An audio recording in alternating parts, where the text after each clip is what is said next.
Yum, yum! Greg here from Pixel Fondue. In this video, I'm going to show you how to make this sort of cool procedural shape in MODO.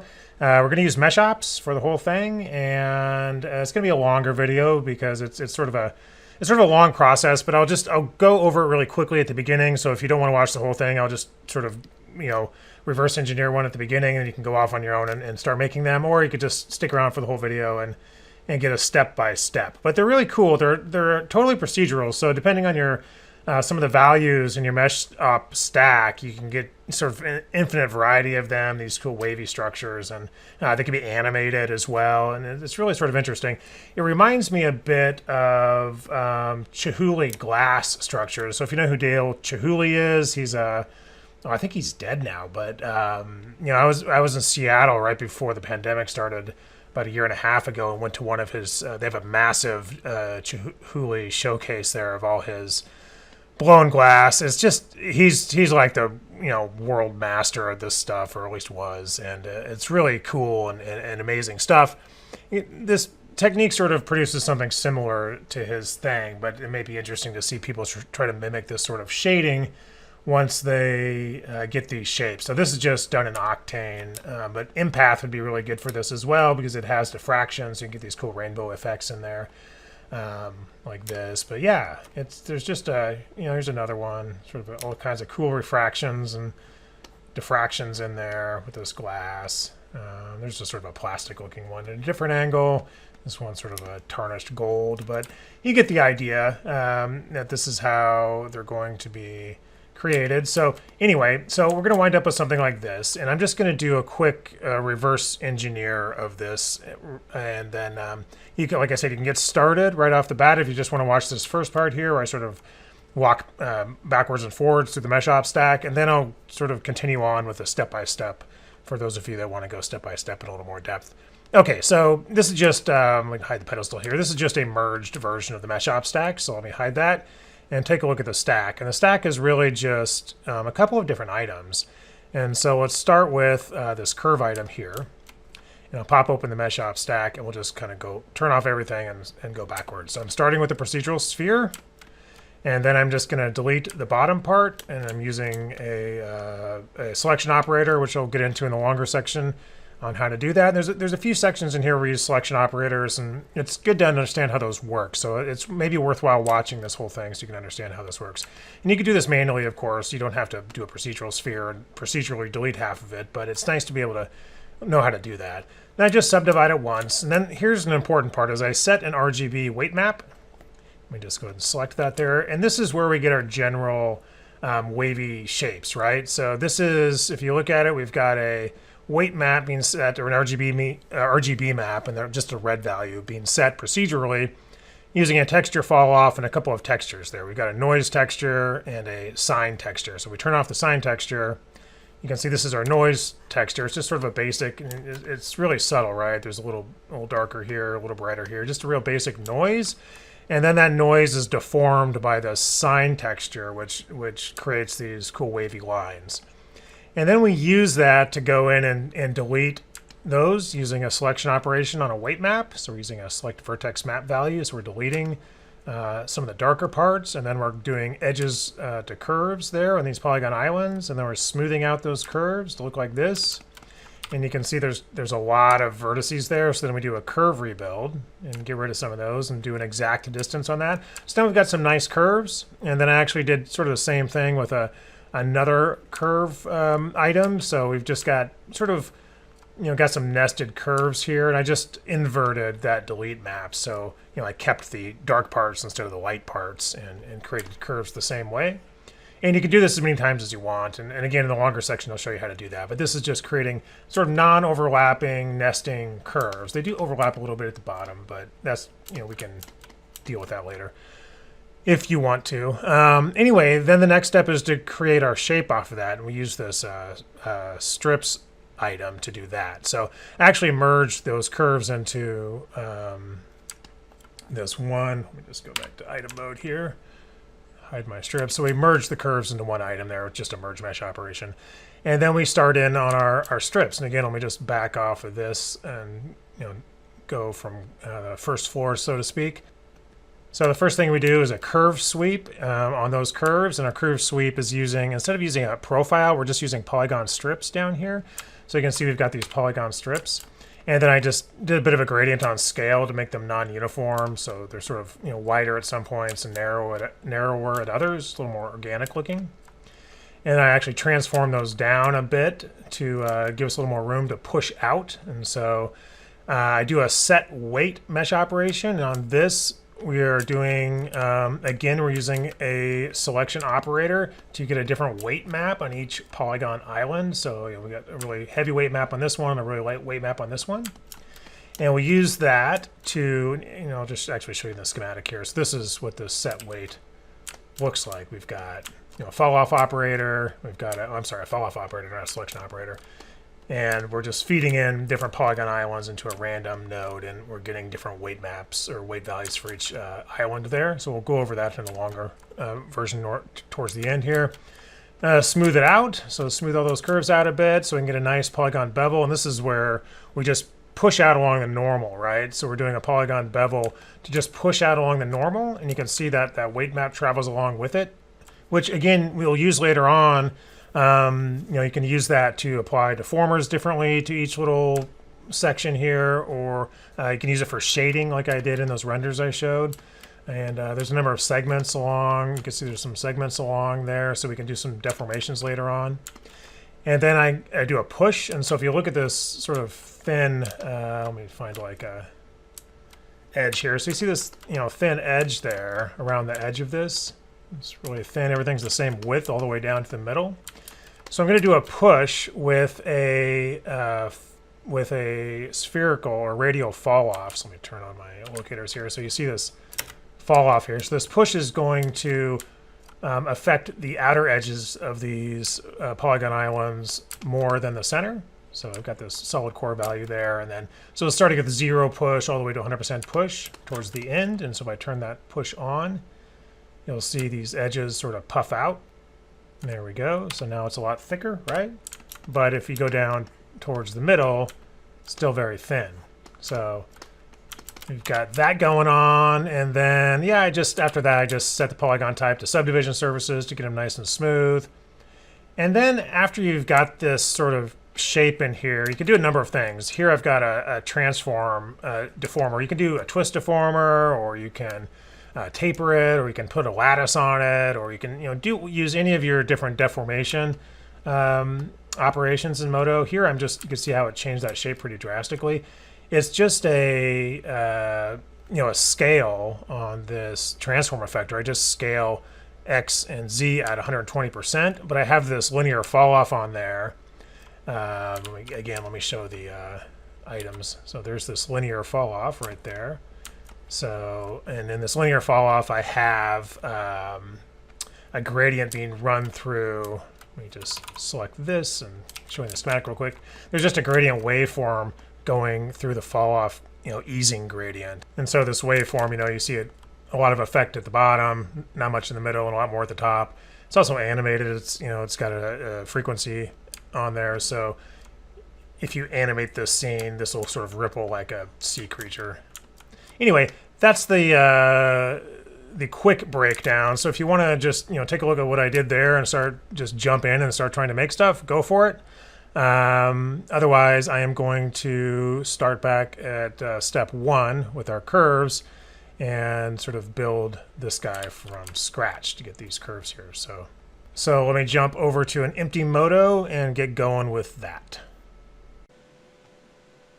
Okay, let's get started making our curves. We'll just rename this first empty mesh here curves, pop open our MeshOps stack. I'm going to collapse these tools because I don't think we really need them for this. So collapse that. And so the first thing we're going to add is a MeshOp stack operation. Basically, that's new in 15. It just keeps our MeshOps more organized here, especially when we look at it in the schematic. And the first thing I'm going to add over here is a sphere. So I'll just, I think it's right here. We'll do a sphere. And our sphere, pop open mini props. We'll just change this to tessellation. I'm sorry, quad ball. And pressing C for channel hall, omni hall, we'll just right click and go all the way to the right. So we have 32 subdivisions.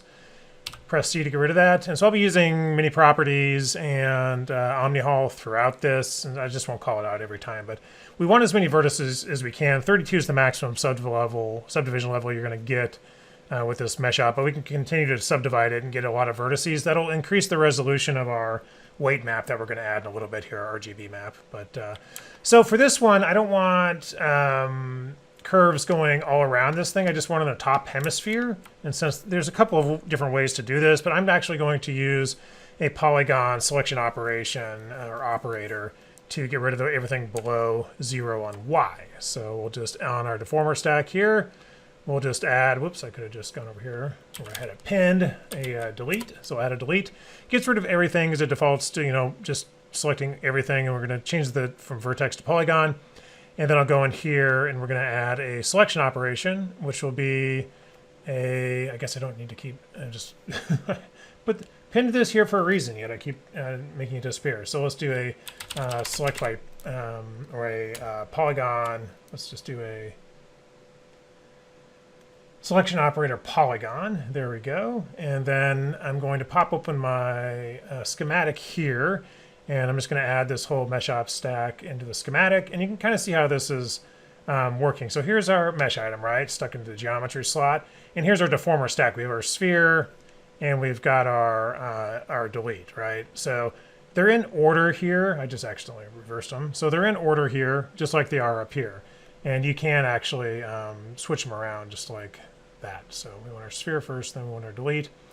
And our delete has a little plug here, and that is our selection operation, which is the polygon operator. And what the polygon operator will do is it has a number of parameters. You can look at the channels here. These are all polygon parameters that it can look at. It can look at area, flatness, vertex count, all that kind of stuff. Its position, its normal.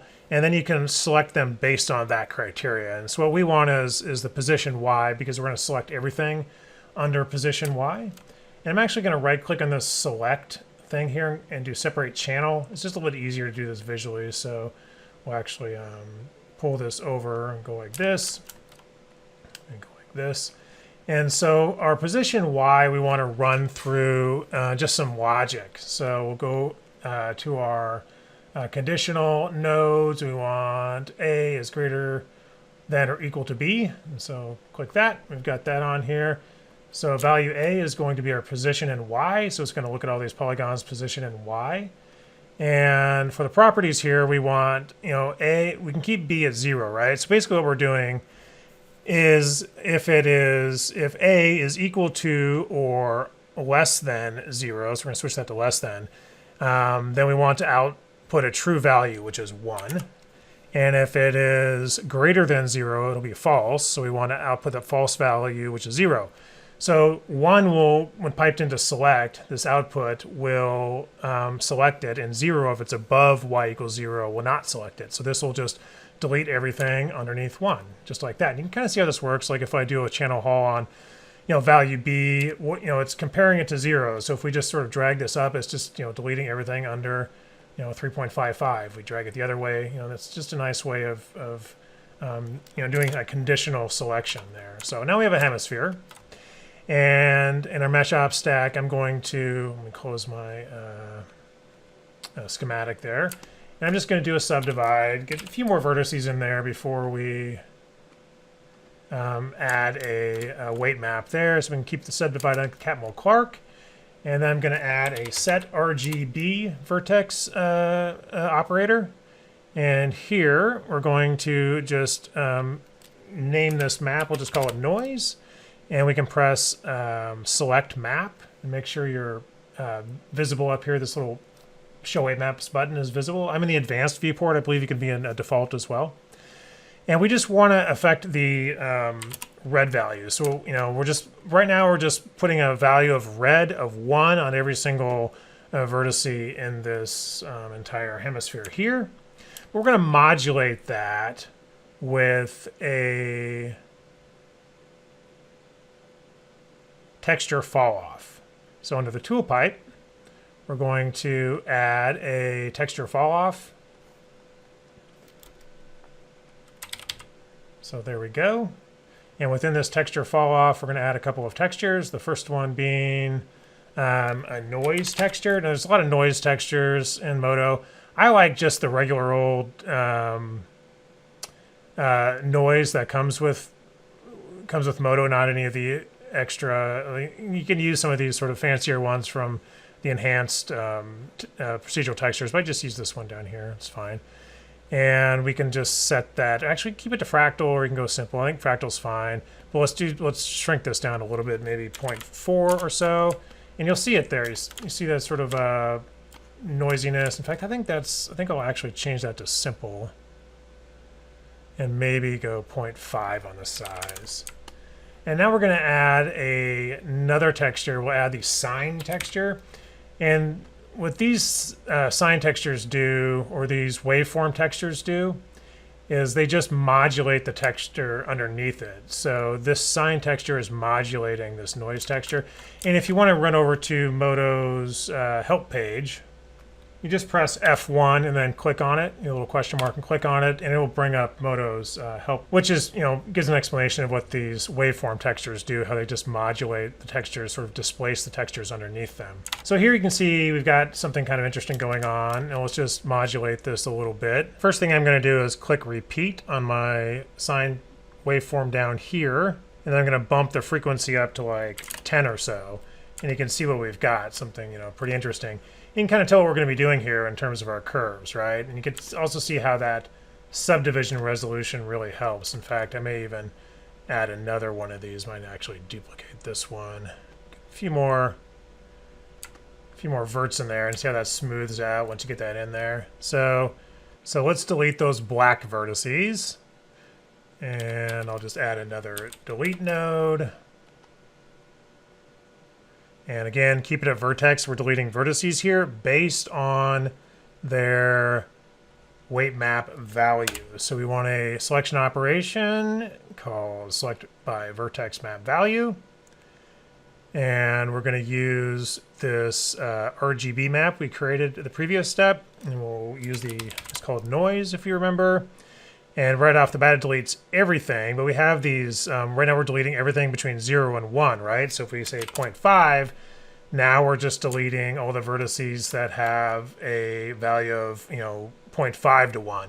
Actually, I want to invert that so we get rid of the black and not the red. So we'll just add a invert mesh operation again, or selection operation. Again, these operate just like mesh operations, just like the shader tree. Everything in MODO is bottom up. So selects it first and then inverts it, right? So and then we can adjust our threshold here. So we say 0.1, we've got pretty close together here.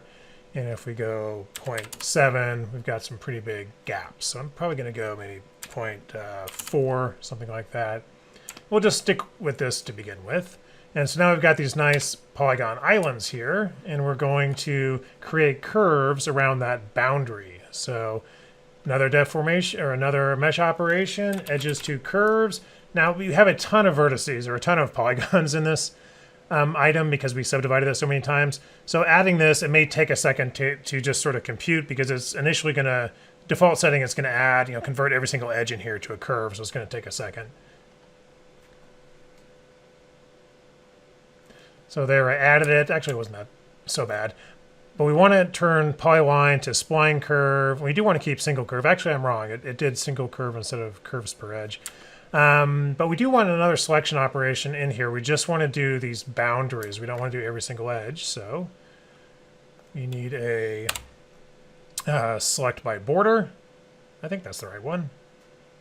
There's a border and a boundary. Yeah, border. There we go. And this has edges to curves, has a nice little checkbox here for deleting geometry. So we'll delete it. Now get rid of all the polygons, and now we just have these curves. And they're still a little jagged, so we'll just add a nice smooth operation here on top of that. Boom, and we'll up the iterations to maybe 100.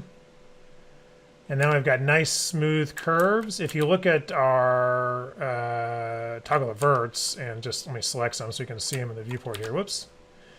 There's a lot, right? Super dense. So we don't want super dense verts there. So we're gonna rebuild these and get rid of some of those. So curve rebuild, or rebuild curve rebuild.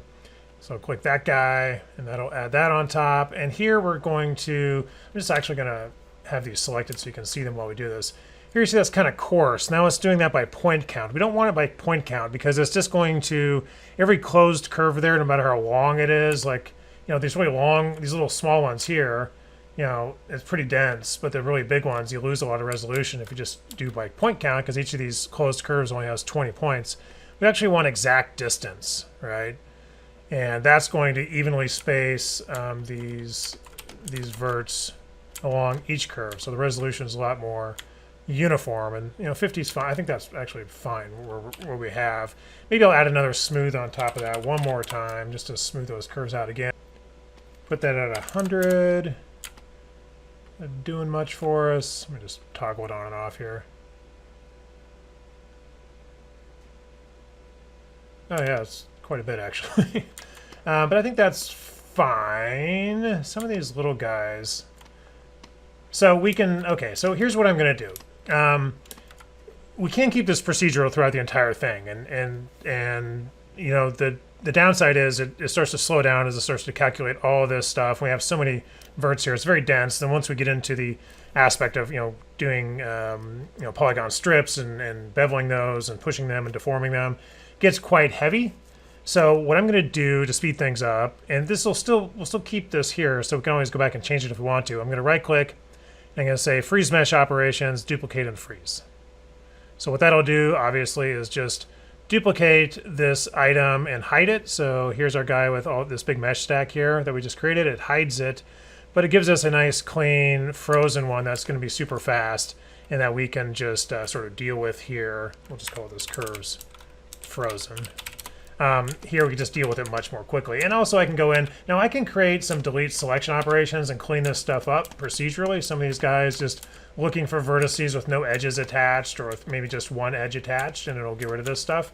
I can also just freeze and delete them, so that's another quick way of doing it. But this looks pretty good. I think we can use this. And so this is our base for doing some, doing the next part of this, which will be applying polygon strips along each of these curves, and then you know, beveling those out or extruding them out along the normal. So maybe I'll just do a little more manual cleanup on here. We don't want any really sharp corners. Like here we've got a really sharp corner. There's two vertices almost on top of each other here, so just sort of move those out a little bit. That's still pretty sharp corner. So we don't want, you know, you'll see what I mean, because we don't want strips intersecting each other. So we'll just sort of move these out a little bit. Some of these happen near the bottom where we had that, you know, the polygons cut off. Okay, not bad. What's this? We've got two there. One way to do this is if they're right on top of each other, just select the edge and then Alt-1 to convert it to vertices, and then you can just move the one that's on top of the other away. So these two used to be right on top of each other, but we just use that little trick to grab one of them without, you know, having to lasso it. Okay, so I think that's okay. Maybe there are two of them there. Yeah, there's two of them there too. So smooth that out just a little bit. Okay, good enough. Good enough, I think. So let's do a strip item. So press N for a new mesh. Put that at the top. Call this strips. And I'm going to add a curve sweep on this guy. So curve sweep right there. And if you can guess, we're going to use curves frozen as the curve path. So right here, curves frozen. And I can actually hide that frozen one now. And for our strips, instead of our curve sweep, instead of a profile, we're actually just going to go down here to extrude shape and change that to polygon strips. Now you can see they're just like all over the place right here at the beginning. So for size, uncheck use current size, and then you can just swipe left there with your mouse to do some omni-haul. So let's shrink down the size a little bit. You'll see there's two issues here, size and resolution. So we don't have enough resolution going on. So I'm actually just going to click auto steps here, and that'll do a pretty decent job of getting some pretty good tessellation along our curve. So the little ones, if you don't hit auto, basically if we just crank these steps up to like 200, it's fine for these really big loops, right here. But if you have a little loop like this one, it's just way too dense. I'd really like some more control over this in MODO, but we do have a little bit of control. We can hit auto, and then we can adjust this auto angle here. So if we have something like this that's a really tight angle with too many steps there, we can just bump up the angle to like 10 or so to get a few, fewer steps there. So turning off verts, you'll see we got a bit of a problem with normals. Some are facing inward and some are facing outward. We want them all facing the same direction. So Curve Sweep actually has some built-in tools for this. It's right under this alignment channels, these alignment channels here. So you'll see it's set to automatic, and there's some other options here. Path normal is kind of interesting, where you get these sort of offset ones. So if I were to do path normal and then do a thicken operator, it's actually pretty. We'll just do both sides and then sort of thicken it out. It's kind of cool. You can get some cool shapes like this, sort of a brain coral type thing. That's not what we're doing here, but if you want to play around with it. But what we'll do is we'll create an alignment mesh. So press N for a new mesh and rename this alignment mesh. And we're just going to make a sphere here. We'll just call it alignment. It's fine. Add a sphere. And we'll just do the same tessellation. We'll just say maybe 20 this time. And then under our strips in the curve sweep, we'll just set the normals to mesh normals. And then our alignment mesh is conveniently called alignment. We just made it. And then I'll just hide that. So you can see what's happening here. It's sort of aligning it to the mesh. Actually, let me turn on our sphere again. It's actually doing it perpendicular. So we want it flat, not perpendicular, not like that. So there's a nice little rotation axis here. So I can try like 90. And that just sort of, that put them all the way we wanted it, except inverted. So let me just make this -90. And there we go. There's all of our strips facing the right way. The last thing I'll probably do here is just go over here to our scale gradient and say open an editor, and we'll just play around with the scale a little bit. So middle mouse at 100, create a key, and middle mouse again right around 50 or so, and then just middle mouse drag up. You'll see what I'm doing here. Let me just find a smaller one. You'll see right here I'm adjusting the width. This is starting at 0 at the beginning of this curve and going around 50% to its thickest point, and then going around to 100% where we're thin again. Just getting a little more organic looking, just a little more, thicken it out there like that. Just a little more, a little more variability to what these shapes are going to look like. So it's kind of cool. And you can also plug in like a waveform gradient to that and animate that scale, the periodicity of that waveform to time or something. So you get a cool rippling effect around the edges of these and the thickness of these shapes we're creating, which would be kind of cool. But I think that's good enough for now. Next, we're going to do some, different weight maps per polygon island, and that'll let us use those weight maps as a fall off to extrude these or bevel these out at different amounts. So we need to do a set weight. Actually, let me do a mesh stack. Let me see if I can actually put that in a mesh stack. So I do a stack here, do a mesh stack. Can I just drag my curve sweep into the mesh stack? I don't really know. Can I? I can. Yes, I can. So we've got a mesh stack here, which is, again, it's going to look nicer in the schematic. And then I'm going to add a set weight right there. And we'll call this weight, we'll just call it islands. We'll just have it in there already. And you can click select map to select it. So it'll select that weight map there that we created procedurally. And you see it just gave everything a value of 1 to begin with, because that's what we have, 100%. What we want is a different value per island. So each one of these guys is going to have a different value, and we'll jump into the schematic for that. And again, this is why I like this mesh stack. You see how nice this is? Everything's all just like it is over here for the curve item, right? Just like this in the schematics. These stacks are really nice. So let's just expand that out and get our stack. There's our stack, and twirl it down, and there we go. So with set weight, we're going to do some stuff with that. So let's bring our curve sweep here. Let's just kind of put set weight above. So I need to add a couple of things here. I need a channel modifier random node. So there's a lot of random nodes in MODO, like textures and particle random nodes. So I'm just going to we'll just go here to channel modifiers, and I think it's under other. So there it is, random. So I've got that here in my schematic, and I also want a fall off operator. So let's just find our fall offs here. Well, let's just type in fall off operator. There we go. So I've got that in here, and let's connect all this stuff up. So the fall off operator is going to go into the tool pipe. The fall off operator, just like the polygon selection operator we used earlier, has all kinds of channels we can use to loop through and use to apply fall off. So we're actually going to use the polygon part. Now you might think that's like a polygon part selection set, like the part selection set and material selection set and the polygon selection set. Here, I wish they just call it polygon island. Here, the polygon part is talking about these sort of polygon islands, right? So that'd be a polygon part. Each of these parts has a different ID. And we're going to cycle through those IDs and do a random weight map for each one. So I'm going to pull out the polygon part here. I'm going to right-click. I'm going to separate the channel, pull this over. I'm going to do a couple of settings here that if you get wrong, it's not going to work. So under random, let's make sure time as seed is clicked off because we're actually going to make the polygon part the seed.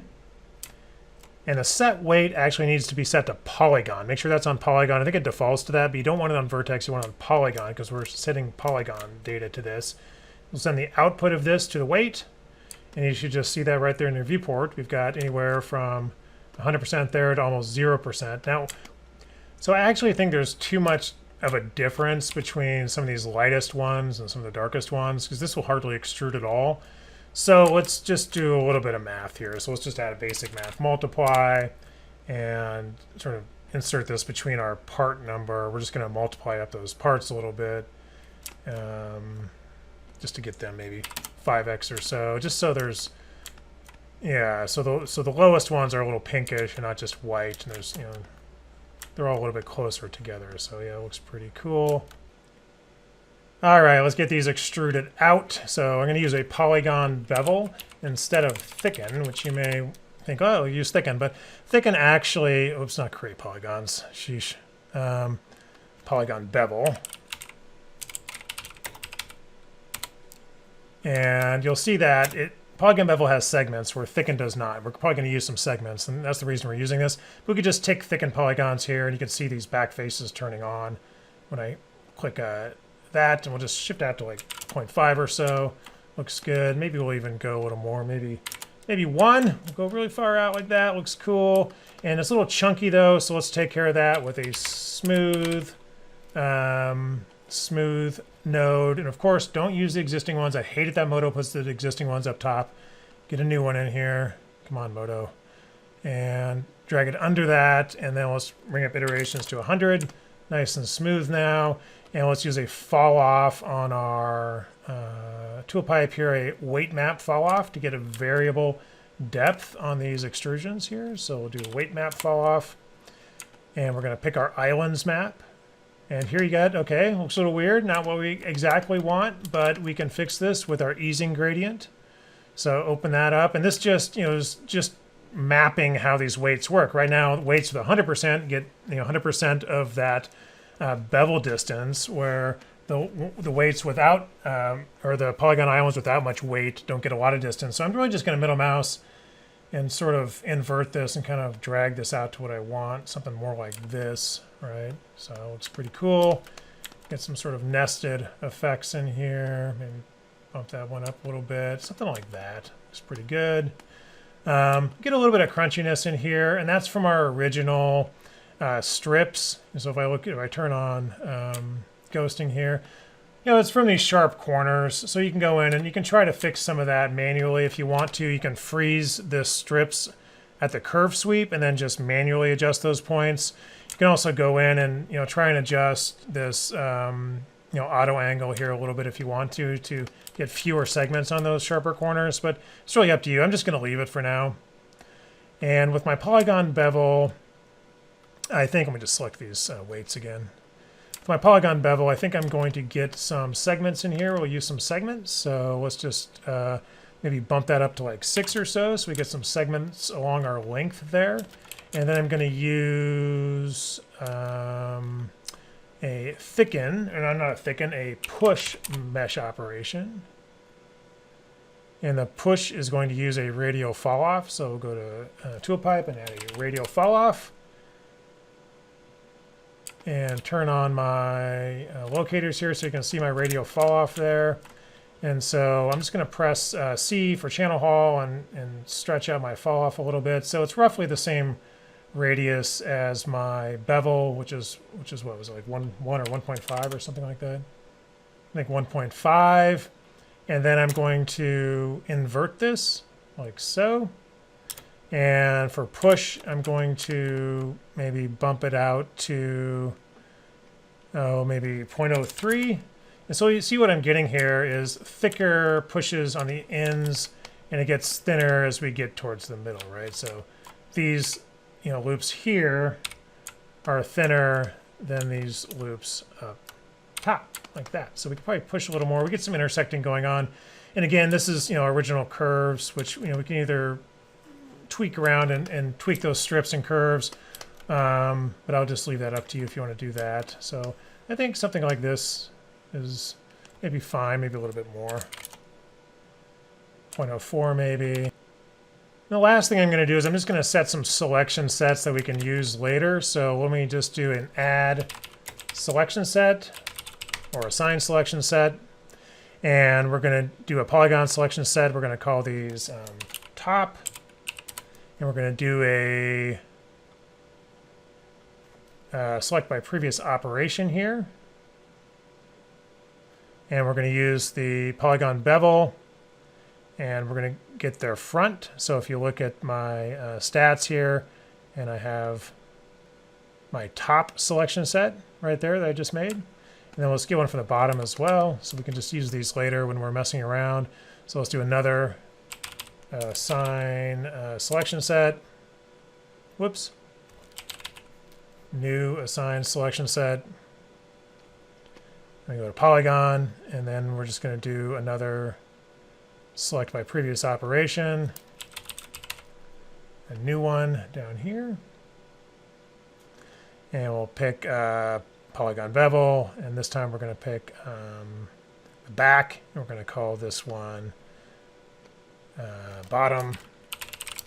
So now we've got two different polygon selection sets going on here. We've got top and bottom, so I just click them both.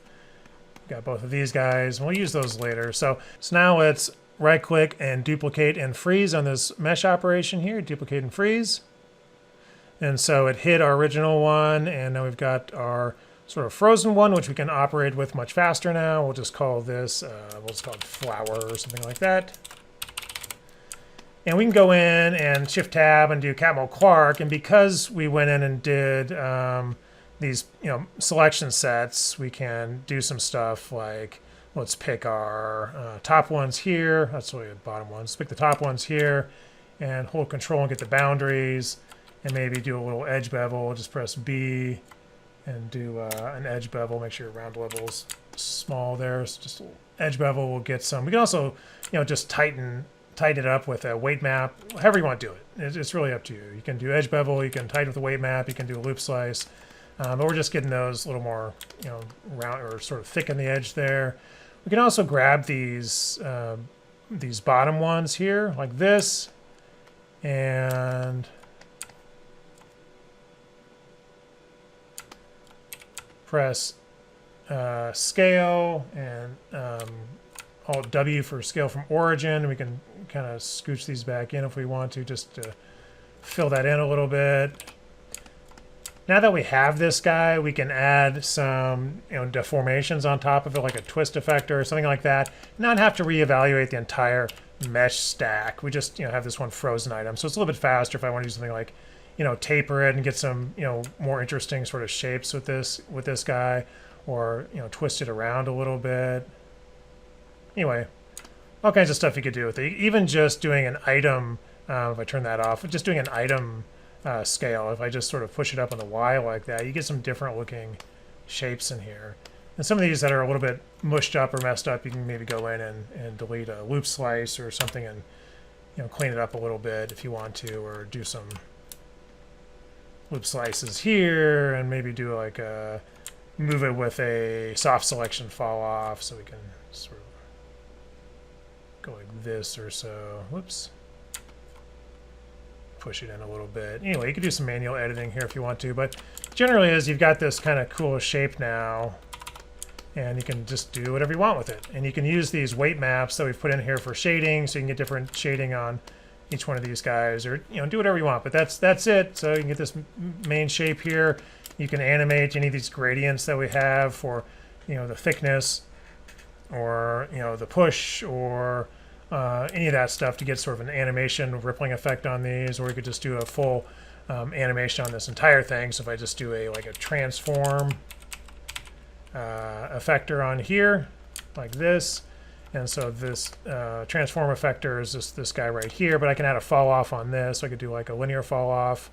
Again, this is just sort of icing on the cake stuff. So we do like a linear fall off. There it is. Put it on the Y. Maybe hide some of this other stuff here. So there's my linear fall off, and I can channel haul this to make it bigger or whatever. So we go like this, and then we can again go to the schematic, and we can drag in the fall off's easing gradient. So here's our here's our gradient right here. This is the easing gradient. So it's this guy down here. And so you can just, remap this, where if I go to my transform effector and just do like maybe 120 and 120 just to sort of thicken it out, and I go to my easing gradient, which is right here, here I can, I can invert this or do any sort, whatever, something in the middle, so I can get it push out in the middle, or I can just run a waveform through this to animate it. So I can just do a gradient waveform and plug it into the gradient here. And on the offset, I just channel haul this. You can see the sort of rippling effect going through there. So there's a lot you can do with this once you've got it and where you want it, and then just sort of pick some cool angles and start, gonna have some cool renders. So I know that was long, but hopefully some of this stuff like selection operators and fall-off operators are useful to you in just sort of building these things up using, a combination of procedural mesh operations. There's this tendency like, oh, we have to keep it procedural the whole time. You don't have to. You can do that duplicate and freeze thing, because MODO's direct modeling tools, of course, are its biggest strength. So use those to sort of shape your artistic vision, and just use the procedural stuff to let you iterate. Anyway, that's it. Yum, yum!